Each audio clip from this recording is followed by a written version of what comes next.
Hello, marketology group and marketologists. We are on again with another marketing strategy session. And today I got Gabriele from Italy coming to talk about some exciting marketing things. And this is something that's really interesting because, it's not something I've really heard much about before, but, digital export and that's a term I'm not familiar with. And I'm very excited to learn more. Thanks for coming on the show. Thank you, Jeff. Thank you for having me. Hello, everybody. Well, digital export actually is a term we use in Italy. I don't know if it makes sense in English, actually, but it's about using digital strategies to approach international markets. So this is the long version of it. Okay. Well, we came up with this strategy 9 years ago, so way before COVID-19, because in Italy, we have a lot of small and medium enterprises. They are the 92% of the companies in Italy. So we do have big companies, but the most of them are small and medium enterprises. And they aim to export, so to sell abroad. Usually they are B2B companies, so they sell to other companies, especially importers, distributors, or retailers in each country. And when we built our company, this was exactly 10 years ago, we thought that digital could help in the internationalization processes of these small and medium enterprises. So we tried to use social media, especially at that time, to help companies to communicate to those specific countries. So the problem with communicating abroad is that usually, especially in Italy, companies use English to communicate everywhere. Actually, everywhere, the world speak a lot of different languages. And we discovered that it's not only about the languages, it's about the culture. Each country, or even inside each country, there are different cultures. So how do you use social media to communicate in different countries to different cultures to get a business goal, to reach a business goal, which is usually get leads from that market? So we discovered that the content is king, as we already know, and we started to apply a localized content, so written by local copywriters. So if a company from Italy wants to approach the Polish market, for example, we have Polish copywriters. They write the content specifically for that country, and we reach the goal. So actually, with these strategies, companies usually get from 3 to 30. I know it's a wide number, but from 3 to 30 contacts each quarter. And they are contacts of lead saying, okay, I know what you are selling, I'm interested in, let's talk about it. So it's a strategy, a set of strategy that works. And actually, in these 9 years, we are leading the way, at least in Italy, about this kind of strategies. And there were several changes, of course, also because social media, they transformed themselves from social to media. So now social media are more similar to a television than a social environment, at least if you are a company. So you need to pay so that your content is seen, because if you just go with organic content, only your small community will see it. If you go with advertising, of course, you can reach a bigger audience. So now we are more focused on advertising, which is our social advertising or search engine advertising. But still we are getting the results. And of course, with the pandemic, everyone wanted to better understand these kind of strategies, because there are no exhibitions, at least in Italy. They are starting again now in these days. So we had 1.5 years without exhibitions. So B2B companies needed to find another way to get in touch with their leads. Okay. So this is a little bit more than just having something translated, like it's written and then you use a translator to translate to different languages. So you actually have staffed people out of different countries, depending on the client's target market, to actually create the content in their language and their culture. So it makes sense. So that's the approach that you're taking. Okay. So what if they Yes, have like several different, like for instance, they're in the, let's say the Italian market, they're in the French market, they're in the English market. This is a company that's trying to get a little bit more abroad. Do you source for each and every demographic, or do you kind of have them focus on one first and then migrate to another after that one has started to show some success? well, that depends on the plans of the company and the budget, because the dark side of the strategy is that you need budget for each country. But Okay. let me make an example to better understand what the difference between translation and localization of the content. So let's Okay. take coffee, for example. Well, for you, I guess coffee, it's like something like that, big. Yes. For me, is this one. So Really? yeah, so this is Italian coffee. Well, okay, of course, this is a small paper cup, but anyway, Wow, that's just a taste. it's a different, it's a very different kind of coffee. So if I go, if I am a coffee roaster, for example, and I want to sell my coffee to the US, for example, I use the correct translation of the word, which is in Italian is caffè, in English is coffee, of course. If I want to go to Poland, I use kava, which is the correct translation. Okay. But in the US, you drink a different kind of coffee. In Poland, you drink a different kind of coffee. In Turkey, another kind of coffee. Wow. So if I use the correct translation of café in those languages, I reach people who want to drink coffee, but not the Italian way of coffee. So I need to adapt my communication to that country, to that culture. And so this is not more a coffee, it's an espresso coffee. So I use a different word for the same product. That is a great example, because also for quantity wise, because if we're selling like the coffee and you're talking about here a pound of coffee, we're thinking, okay, a pound of coffee will last X amount of days, because we have larger cups, we brew it differently, so forth and so on. But in another area, that might not make any sense. They might say, well, I don't need that much coffee at one purchase. That's really interesting. I get a lesson in coffee. Well, actually, I was in New York a few years ago, and I was at breakfast. Actually, it was a networking breakfast, and of course, as Italian, we used to drink a lot of coffee, but espresso coffee, which is much stronger. So at that breakfast, I was drinking like 7 cups of American coffee, and people looking at me like, "What are you doing?" But for me, it's like water. So like tea. It's very Italian coffee. It's stronger. Yes. And this applies to every kind of product in every kind of sector in any country. So it's not only about consumer products, because of course coffee it's better understandable, right? It works with water pumps, with irrigation systems, with implants.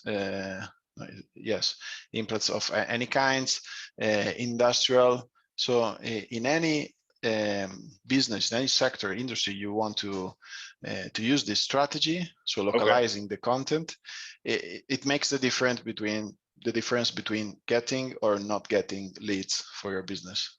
Yeah, that makes sense. Now, do you start with I guess you would say with the goal in mind, like if this is the actual revenue goal we want to hit or the target audience we want to hit, and we are either already touching that market, so we kind of know what our numbers will look like, or B, we are very new to this market, we don't know anything about the market, but we want to enter the market. How do you, when you're talking with your clients and coaching them, how do you usually have them get into the right frame of mind with the right expectations? Well, actually, I use the Visual Communication Planner, which is the framework you know about. Actually, it's a free framework for digital strategy. It has already been downloaded by over 36,000 of professionals around the world, so it's very known. And there is a book I'm going to publish, I hope this year. And the news is that the foreword is written by Philip Kotler. Okay. So it will be a book explaining this framework, which basically puts the basis of how to define digital strategy. And how you just said, it starts from the goal. So part of my job is basically a consultancy. So I help the client understand what is the right goal, the correct goal for the digital strategy. Also, because usually, I don't know in your market, but in Italy, when companies think about digital strategy and goals for digital strategy, they think about getting new followers or getting more likes or more comments or more shares. That is not a business goal, right? So if you're talking about B2B companies, a business goal is getting lead for that specific industry in that specific country. So the first step is setting your goal. And then it's setting the KPIs, because you need to understand if your strategy is working or not. So the Visual Communication Planner helps companies or professionals, marketing professionals, to guide their clients to understand how digital strategy is made, basically. Yeah, I love how you said that. I mean, really, that is one of the challenges I've seen with a lot of businesses.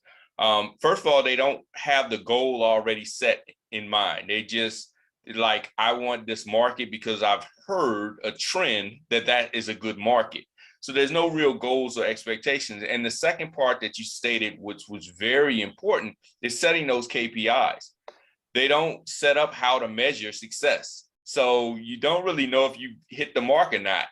And if you're measuring it by vanity metrics like followers and likes and shares, it makes you feel good. But at the end of the day, business-wise, you're not really meeting the real goal. It just makes you feel good and the numbers look good, or maybe they don't look good. But the thing is, like you said, you're setting, this is what we're trying to hit. Here's how we measure it. And that's up front, not while it's in progress. Now we have to say, well, we have 100,000 likes. How many of them converted? Well, I don't know. We haven't set up how to measure a conversion. Exactly. Like what we just talked about with Twitch. It's like, how is Twitch converting? Well, Twitch really doesn't have a pixel. So it's kind of hard to say, unless you're just doing Twitch and nothing else, how well Twitch did for you. So yeah, that's very important. I'm glad you mentioned that. And actually, social media, or anyway, the internet in general, is becoming a big advertising space. That is bad because companies need to have budget for advertising, but it's also good in some way because you can test the channel, different channels. You can put 3 months budget for advertising on Facebook or Google or LinkedIn. And if you have a goal and if you have the KPIs, you will measure those 3 months and you know exactly if the channel is good for you or not. Yeah. And then with the way you approach it, you also segment it by the location that you're targeting. So you'll say, okay, we're going to do some Facebook ads for 3 months. We'll take a quarter and do Facebook ads, but you want to hit the Poland market and you want to hit the Italian market. Okay, so we're going to split test that and see how it performs. And yeah, so that adds another layer on top of it to say, well, Facebook may work in, let's say, the Italian market, but for the Polish market, it doesn't really do anything. And so that might not be the platform to leverage. And it's interesting because a lot of companies that I've seen want to do one size fits all. Like, we just want to do Facebook ads across everything and the same way in every single market. So it's the same, pretty much same ad, just let's just run it across the world globally.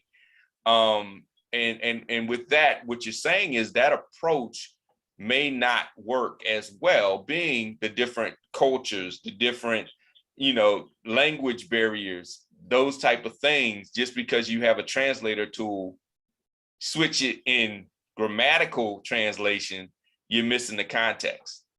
Exactly. And so if we go back to the coffee example, in Italy, everyone knows what espresso coffee is. So for a coffee roaster, the main target are bars. Our bars are for breakfast and for a coffee break. Oh, okay. So more than an afternoon or an evening parties. So bars are for breakfast early in the morning or coffee after Wow. lunch. So we have pubs for alcohol, for example. So bartenders know what a coffee espresso coffee is, what a cappuccino is. There are several recipes we do. Okay. So the company, a coffee roaster approaching an Italian potential customer, they do not communicate a lot of stuff because it's in our culture. So we know this kind of coffee. Once you go abroad, you need to explain all of this. And if you translate what you have written for the Italian market, then you miss a lot of stuff that you need to communicate. Wow. And that's very interesting because you're right. With us, bars is an evening alcoholic experience. And we wouldn't even think to address a bartender with, with a coffee idea. An espresso for us is more like a shot of espresso poured into that big cup of coffee. So it's not the same. So yeah, that would make a huge difference if we were marketing it the way we understand bars and the way we understand coffees in other areas, other cultures. We would miss the boat completely. Exactly. And this, again, it's true for any kind of business. So not only for B2C, but also for B2B companies. How much research do you usually set as far as expectation wise? I mean, do you do like, look, the first month we need to research the market and then we can get started with the plan? Or is it something that you kind of research as you go? I know with marketing it's test and retry, but setting that expectation is so huge. So how much research lead time do you usually have allotted into your plan? Well, we can split into that research. So there is a business research. So the company needs to understand what's the business target in that country. Okay. And we do not do that. So we pretend the company already has done that, or we have partners, friends who do the stuff. So the company knows exactly, for example, again, the coffee roaster, they know that in Italy they sell to bars, so retailers, and they need in Poland to sell to distributors, for example, or in Russia, they need importers. So they need to do that already. So they should have already that research. Then, and this is actually today a small part, we research only for the platform. And to be honest, in most part of the world, we use the same platforms, which are almost always Google advertising, Google ads, and LinkedIn ads. So these are the two main platforms we use. Also because we focus only on B2B companies. So we don't work with B2C companies. Of course, if you work with B2C companies or B2M companies, so those communicating to the mass, of course, you need to understand and research for more specific channels, for example, Pinterest or Instagram or TikTok in some cases. Yeah. Now, have you used the Microsoft advertising platform in conjunction with LinkedIn? I know they just started doing that about a year ago. That now Microsoft has acquired, LinkedIn, and they've integrated the marketing. Have you leveraged the new Microsoft ad platform? No, actually not. To be honest, it's also about budget. So usually small B2B companies, they don't have super big budgets. So if we have extra budget, we try different channels. For example, in Russia, you can use Yandex and also Google. Really? Yandex is still around? Yeah, it's still like 50, more or less 50%. I think this year or last year, Google overcame Yandex, but it's a small percentage, so they are more or less 50-50. Okay. And also, depending on the target, maybe you want to go to on Google Ads or Yandex Ads. Okay. So if the company has more budget, we can do both. If not, Mhm. we usually pick Google as a preferred channel. Okay. Okay. Well, that's cool. Well, I mean, that's a lot of information. And I thank you for sharing it. It really changes things when you're looking at doing an international type of play when it comes to business. I don't know why we keep thinking everybody thinks like us, especially as Americans. We always think everybody thinks like us. So we are like, this is how it is. We do it this way, and this is just how it's going to be. Instead of saying, there's other cultures out there. There's other, ways of approaching it. And we need to consider that when we start to look at going into those markets. That's a lot of insight that I didn't even really think about. And I love the fact because I do coffee every day, every morning. That's just one of my things. And I get this big, I wish I'd have brought it up. I drunk it right before our call. This big mug, which is like too much. But but our coffee is not as strong. But yes, coffee is a great example because it's something I can definitely relate to. But Yeah. tell everybody if they're looking to go into the global market, international market, how can they get in touch with you? And what would make a good, I guess you would say, client for you, instead of somebody that's just saying, hey, my beautiful thing, I sell to anybody that has money. So I sell to everybody. I sell to anybody that has money. So tell us, how they can get in touch with you and what would qualify them as a great client for you. Well, I think that multinational companies that they are already in Europe. Mm-hmm. So we can say around 200 million euros of turnover, more or less. Okay. So big, not super big companies, but big enough to approach the European market. But also my target is more about their set of mind, their mindset, instead of their turnover, which is they are not approaching the European market as a market because there is not such a thing as an European market. There is the Italian market, there is the Spanish market, the German market, the French market. Okay. And if you have this mentality, you are a good customer for me because it means you understand that you need to approach each country differently. Okay. Which is, I think, for US companies, maybe it's a problem because, United States are very different from each other's, especially from the North and the South or East and West. There are very much differences in culturally meaning, but you speak English. And this makes very easier for you to approach a different state. Okay. In Europe, if you go over the Alps, you find like 3-4 different languages. So we are forced to think differently. Okay. Okay. Huh. That's yeah. You're right. You're right. It's a total different change versus just a accent change. Or a couple of words that it may mean different things, but it's a full culture change. So that makes a lot of sense. So, well, I thank you so much for coming on, and thank you so much for the information. And everyone, if you are looking to get in touch with him, you can go to weevo.it. So it's weevo.it. And look at the structure. You'll see exactly how it's laid out. It'll answer your questions. And if you're trying to get into that European market and diversify where you provide your actual product or service, get in touch with him. I think he can definitely help you out. And this is a whole different approach. This is definitely something that I haven't encountered. And I'm so happy that you came on and shared with us. Thank you very much, Jeff, and thank you again for having me.